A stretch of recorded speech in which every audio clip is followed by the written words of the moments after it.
Away from Zambia, away from Zambian politics, I take you to Afghanistan, where the Taliban have taken over and people are fleeing the country. People are seeking refuge in other countries, and Uganda has agreed to take in 2,000 refugees. President Joe Biden has kept his stance on his speech on Afghanistan. Enjoy the video.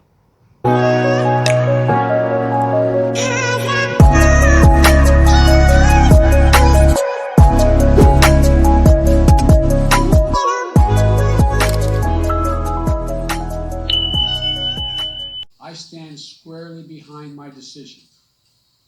After 20 years, I've learned the hard way that there was never a good time to withdraw U.S. forces. That's why we're still there. We were clear-eyed about the risk. We planned for every contingency, but I always promised the American people that I would be straight with you. The truth is, this did unfold more quickly than we had anticipated. So what's happened? Afghanistan political leaders gave up and fled the country.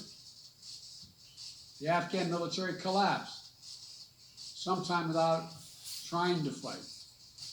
If anything, the developments of the past week reinforced that ending U.S. military involvement in Afghanistan now was the right decision. American troops cannot and should not be fighting in a war and dying in a war that Afghan forces are not willing to fight for themselves. We spent over $1 trillion.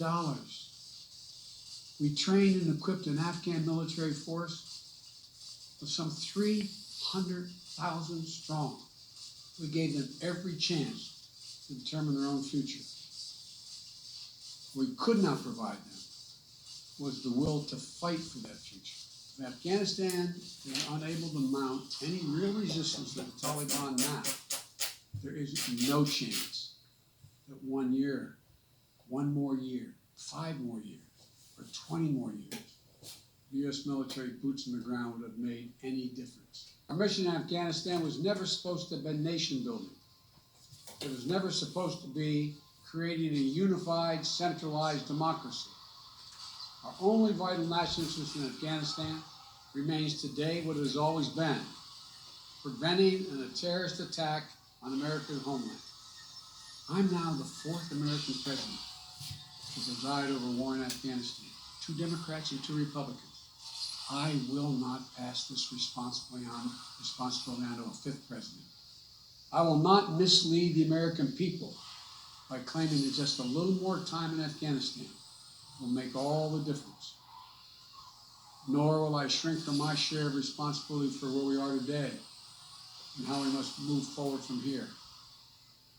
I am President of the United States of America, and the buck stops with me. I cannot and will not ask our troops to fight on endlessly in another country's civil war, taking casualties, suffering life-shattering injuries, leaving families broken by grief and loss. This is not in our national security interest. It is not what the American people want. It is not what our troops, who have sacrificed so much over the past 2 decades, deserve.